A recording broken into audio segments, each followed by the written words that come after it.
Hey Bowtie Nation, Joseph Hogue here with your weekly stock market update, 9 a.m. Eastern every Monday morning with the stocks to watch and the stock market news you need to see. And the worst week for stocks since the pandemic wiped $6 trillion off the markets.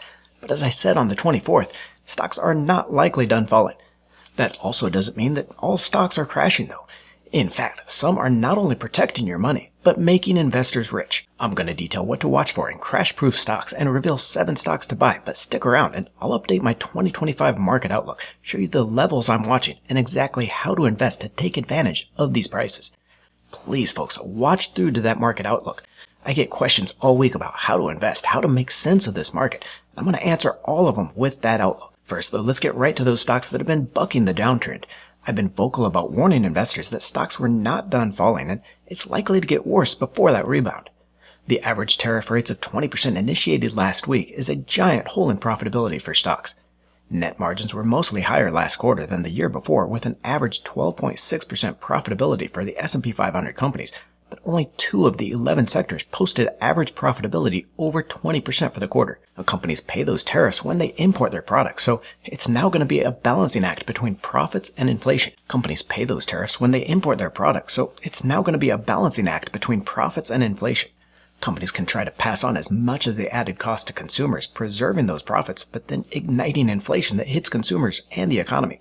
Or they can eat the costs and take the hit to those profits themselves. And as we saw over the last few years, the default was to pass on as much of those costs to consumers as possible, with inflation jumping to 9% in June 2022. On those current tariff rates, JP Morgan estimates a 2% increase in the Consumer Price Index, that CPI measure of inflation, which would put year-over-year inflation at nearly 5% on its most recent data. Analysts also estimate tariffs could hit the economy by a 2.2%, which would nearly wipe out the 2.3% pace GDP is right now growing. And while most think that these new tariff rates are just a starting point for negotiations and will come down over the next few months, they are happening at the worst possible time for investors. That's because Q1 earnings start this week, so there's no time for those negotiations to bring down rates or for companies to adjust their expectations. And that means management is going to need to provide earnings forecasts based on these tariffs rates and all the uncertainty around inflation, consumer spending, and the economy. It's why I pointed out last week and the week before that stocks are not done falling and could fall to lower than 5,000 on the S&P 500, which would be nearly 20% from the February peak. I'll link to those videos in the description for a full analysis. Make sure you watch those and as we move into this earnings season over the next month. But then, as I said in the lead-in, not all is doom and gloom, with 113 of the stocks in the S&P 500 index actually closing higher on Thursday. Now that's just over 20% of the market, up on a day that saw the S&P 500 wipe out $3 trillion in value. While some of these did fall on Friday's continued sell-off, they're all beating the pants off the rest of the market. And looking through this list, you can find trends in what industries are relatively safe from this market crash. So I'll reveal those 7 stocks I'm watching next, but there are 4 groups that you want to be watching here. 4 clues to finding those stocks that are not just going to protect your money, but help your portfolio grow. First is going to be companies with mostly US-based production and supply chains. And that second part is the most important part there, because while a lot of companies might assemble their final product in the US, they still rely heavily on parts manufactured overseas. And this one's more difficult to analyze than the other 3 groups we'll talk about because you need to dig into the company's supply chain, but a good place to start is going to be with service industries like medical providers and insurance. Stocks like United Healthcare, ticker UNH, and Cigna Group, ticker CI, were up against the market sell-off on Thursday. I'm also watching for companies that have a counter-cyclical benefit to their benefit, companies that might see sales rise when volatility increases and the market falls. The major stock exchanges like the CME Group, ticker CME, and the CBOE Global Markets, ticker CBOE, both benefit as those risks increase and investors rush to hedge the downside with options, futures, and other derivatives investments. And here you might also include gold miners like Newmont Corporation, ticker NEM, that benefit as that price of gold reaches new highs for its safe haven status. While the price of gold did drop 1% on Thursday, it's up 36% over the last year on continually new highs. Now, another obvious group of stocks to watch are those in the consumer staples, companies selling things that we have to buy no matter what, like groceries, beverages, households and personal products, and tobacco. The sector was up more than 1% on Thursday, beating the overall market by nearly 5% on the day, and with 28 of the 38 companies in the sector posting gains. And the fourth group of stocks to watch here are companies that have been threatened by cheaper and subsidized production in China. Folks, from solar panels to cars, the Chinese government has been subsidizing production in industries that it considers critical. It's meant soaring production and exports along with the ability to price those products just too low for other companies to compete. It's forced a lot of the US solar producers out of business, and in cars, China is producing nearly 43 million vehicles a year, more than double the cars it sells domestically, more than 2 times the number of cars it needs for its own market, and is flooding the world with cheap vehicles, with an additional 34% tariff on Chinese imports on top of the existing 20% already announced. Chinese products are going to now be 50% more expensive in the US market. Again, the overall effect of tariffs could be catastrophic for the market if rates don't come down, and even the stocks I'm going to highlight next could get hit on a weaker consumer and the economy, though they should do much better than others. They may not continue to run higher, but they'll at least protect your money while we wait for the bottom in the stocks and that eventual buying opportunity. First up here, shares of solar energy solutions provider First Solar, ticker FSLR, were up more than 3% on those expanded tariffs against China. The industry has been hit by a wave of bankruptcies, with more than 100 companies going out of business on new metering rules in California, and the Chinese dumping cheap panels on the US market. Despite that weakness, though, the market for solar energy is expected to grow 15% annual pace through 2030, and First Solar has an opportunity to grab that market share as those other companies bankrupt. It's already the market leader with an estimated 21% share of the industry revenue according to IBIS World, and a healthy backlog of orders extending through the next 6 years. The company is cash flow positive on an operational basis, and it is investing heavily in expanding its market share, spending $1.5 billion in capital investment over the last year. Revenue is expected 30% higher this year to $5.5 billion, with earnings expected to more than double to $26 a share through the next year. Next year, with its focus on U.S. services and a relatively trade-resistant product, American Tower, ticker AMT, was also up more than 3% on the day and is up 20% since recommending the stock on February 24th in that networking theme I'm watching. AMT's infrastructure of cell towers is global, but doesn't export those services, so it doesn't really have to worry too much about tariffs. The company's infrastructure is already optimized for the kind of 5G and AI workloads that are seeing really strong growth. Mobile data traffic and connected devices are growing exponentially, requiring more tower infrastructure and putting a premium on AMT services. And here we all know, even in the toughest times, people are gonna smoke, and that helped Altria Group, ticker MO, hold a 1.5% gain against the market crash. The 200-plus-year-old company is slowly transitioning to a smokeless future, helping to support sales growth even as cigarette volumes fall. Besides that stability in its sales, Altria also benefits from an almost completely US-based supply chain and revenue model. It's been a dependable payer with 7% dividend and a 17% total annualized return over the last 5 years. Here I've highlighted shares of CME Group, ticker CME, before as one of the best stocks when that market volatility and the risk increases. The company operates the Chicago Mercantile Exchange, a $75 billion leader in derivatives and futures trading. Along with the CBOE exchange, investors rush to the CME futures products to hedge that volatility in assets from oil to currencies and stocks. That means higher revenue as the exchange collects those trading fees and the commissions on those investments. I've also been following shares of Humana, ticker HUM, for a turnaround this year, and the company added another 1.5% Thursday on its 5% upside since January. Not only is the health insurer relatively immune from tariffs with a service-based business, but insurance is also one of those staple products that people are going to need to buy even if the economy tanks. Spending on Medicare benefits is expected to rise 8% a year through 2031 according to industry research. And we could see regulatory changes in Medicare Advantage that benefits these focused leaders like Humana. That's because Humana is the second largest provider of Medicare Advantage programs with an 18% market share and booked strong growth of 472,000 enrollees last year, an increase of about 8.5% over the previous year. On expected growth of 6% to $125 billion in revenue this year, it's terrifically undervalued at just 0.27 times trailing sales. Discount of at least 48% from that longer-term price-to-sales ratio average. And here, it's hard to get more recession-resistant than the Coca-Cola Company, ticker KO, with its 2.9% dividend yield. While Coke does have considerable overseas operations and supply, much of its production in each country is self-contained, and this is one where people are just going to keep buying. It's not a high-growth industry, but the company is leading in juices, where it expects 3 to 5% growth, water for up to 6% growth, and strategic products like coffee and energy drinks. I've also been recommending shares of Newmont, ticker NEM, since January, as the price of gold has taken it 30% higher. Newmont is the world's largest gold producer, with mining on 4 continents and a strong producer of copper and those other minerals as well. The company reports over 128 million ounces of gold in reserves alone, and even at this fairly high all-in sustaining cost of production, this is a cash flow machine. Before we get to that market outlook, I wanted to update on some of the stocks we've been watching on the channel. First up, Advanced Micro Devices, ticker AMD, might not be safe from that market crash, but is still one of my favorite stocks and could be one of the few to post surprisingly good earnings when it posts reports on April 28th. That's because against constant delays for new NVIDIA chips, Rumors are out that AMD has been able to push between 2 and 4 times the inventory for retailers and wholesalers. Of course, Nvidia still has the clear lead in performance chips, but it doesn't matter if there's none in stock. That gives AMD an opportunity to pick up market share and on a surprisingly ridiculous low valuation. On forecast for $32 billion in sales this year, which admittedly could be cut on that tariff weakness, the stock is trading at under 5 times on a price-to-sales basis. Supermicrocomputer, ticker SMCI, has also seen its shares crash 50% from its rebound rally in February, but it's just too cheap to ignore here. Like most stocks right now, I believe forecasts for a full-year sales of $24 billion are likely to get downgraded when the company reports its Q1 earnings at the end of this month, but even assuming $20 billion in sales, that is still 34% sales growth and a stock trading at just 1 times on that price-to-sales valuation.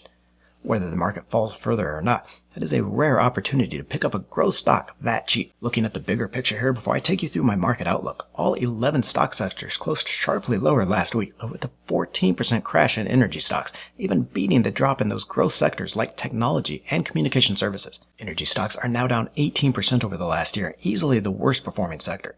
In a recession scenario, we could see the price of oil drop into the low 50s, so there is still downside risk, but most oil companies are cash flow positive with oil as low as $40 a barrel.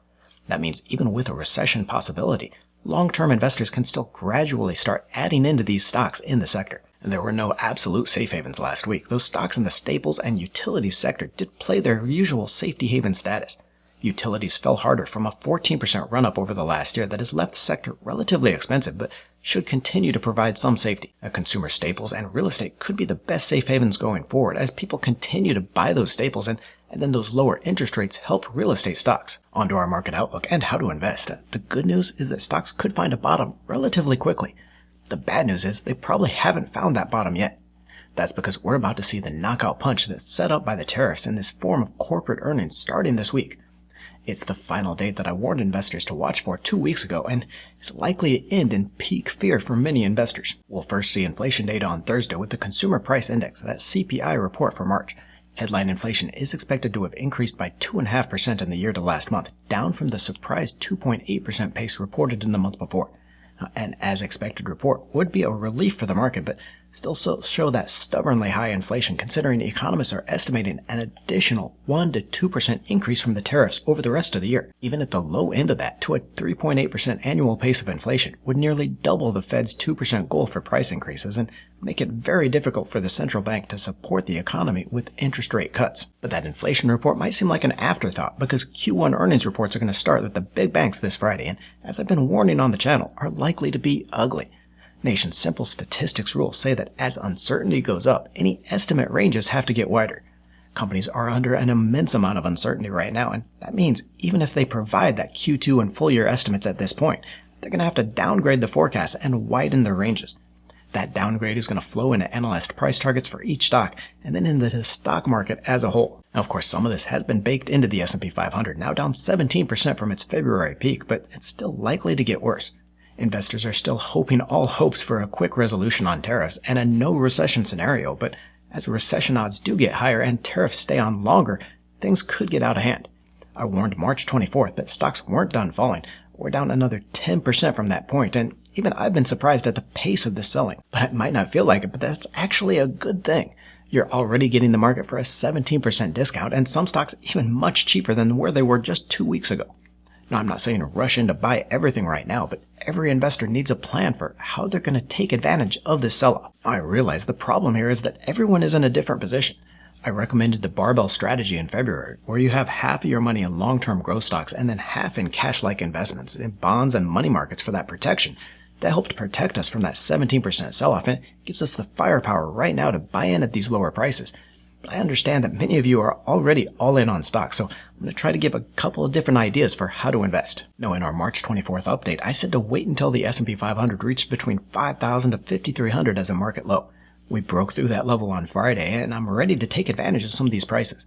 I'll be using half of the cash or bonds in my portfolio to buy into some of those long-term stocks that I like, but since I still want that protection and the market may not be done falling, I'm going to use a covered call strategy on those stocks. Now, this is where for every 100 shares you buy, you sell a call option to offset some of that price. I love this strategy for when the market gets volatile because not only does it set you up for some great returns, but also protects your money from further selling. For example, shares of SoFi Technologies, ticker SOFI, are down 47% from the high and back into good value territory. This is one of my favorite long-term stocks, but has been just too damn expensive for months until the crash. Now though, the shares are tanking on that market crash, and I can use the covered call strategy to protect from further downside, but still get a very strong return. Here, I'll go to the options available, and I like using the longer dated options, but you can do this with monthly options as well to collect that cash flow. I'll use the January 2026 options, so those expiring in 7 months here. The calls for the $10 strike price are trading for $2.57 each. That means buying the stock, but selling to another investor the right to buy those shares from me for $10 through January. Now I collect that $2.57 now to offset my price. So buying 100 shares of SoFi at Friday's price of $9.54 and selling the call options for $2.57 each is going to lower our price another 25% on the shares. We get SoFi for a 25% discount to where the stock is trading at right now and reduce that risk of a further sell-off. Now, if the stock does jump back over $10 a share by January, the other investor is going to use those options to buy from us at that price. But that means I'll have made 43% return in just 7 months. If the stock stays under $10 through January, then we keep the $2.57 a share and the shares. We get a 25% discount on the stock, plus an upside of more than 43% or more return. And Nation, I know that options jargon can seem like a foreign language, but if you are not using options investing, you're missing out on a tool that will not only amplify your returns, but also help protect you from market crashes like this. I asked the Bowtie Nation how they've been using our options investing course and was blown away with the response. George made over $26,000 buying the $30 calls on SMCI, a 315% return in just 2 weeks. Justin made a 380% return on a call option strategy in 1 week. And then longtime Bowtie brother Chad generated over $10,000 in income in a single month across 5 stocks from Amazon to Alibaba and Nvidia. If you're not using options investing, to help you get started, I'm relaunching our Ultimate Options course. Over 3 hours of video, I start with the basics, then walk you through 29 option strategies, when to use each, and how to set it up, including real-world examples with shares of Tesla. The course also comes with a one-of-a-kind strategy finder to help you find the right option strategy, and an options calculator to show you exactly how much money you can make. Right now, I'm relaunching that course at a 38% discount. Save $150 off. You'll get all the basics to get you started, the strategy finder to make sure you're using the best strategy, the options calculator to show you exactly how much you can make, walkthroughs on all 29 strategies, and a 14-day money-back guarantee. That $150 launch discount is only available with the coupon code in the link below that I'll leave in the description, so make sure you check that out or scan the QR code here. So that covered call strategy helps me take advantage of these lower prices, but there is still a chance that the market falls lower. If we do get a recession, the odds are for a bear market in stocks, which would be at 4,900 on the S&P 500 and 20% down from the peak this year. The next level that I'd be watching then would be for 4,750, which is about 23% down, and at that point, I'd be using the rest of my cash to buy into those long-term stocks. Now here I wouldn't be using the covered call or option strategy, just picking up those stocks at big discounts and holding on. The last level I'm watching for, the apocalypse scenario here, would be at 4,350 on the S&P 500, which would be down 29% from the peak. At that point, I would consider getting even more aggressive, maybe even using margin or buying longer dated call options for stocks with an expiration of January 2027. Now, I wouldn't be using much margin here, maybe only 20% at the most, but with nearly 30% down on the market and even more in some stocks, this is a point where you're getting a once-in-a-lifetime opportunity to buy when everyone else is freaking the hell out. Now, that said, that 29% crash isn't a guaranteed low. In data by First Trust, the average bear market has seen stocks fall 31% and lasted 11 months, while some crashes have been even worse. Stocks lost 34% during the pandemic and more than half in the financial crisis. But again, even if stocks keep falling, getting that 30% discount is going to be a steal when these stocks recover to those new highs. Get your $150 discount to our Ultimate Options course with a special coupon code linked in the description. See all 29 option strategies, get the strategy finder and the options calculator, and all with a 14-day money-back guarantee. Don't forget to join the Let's Talk Money community by tapping that subscribe button and clicking the bell notification.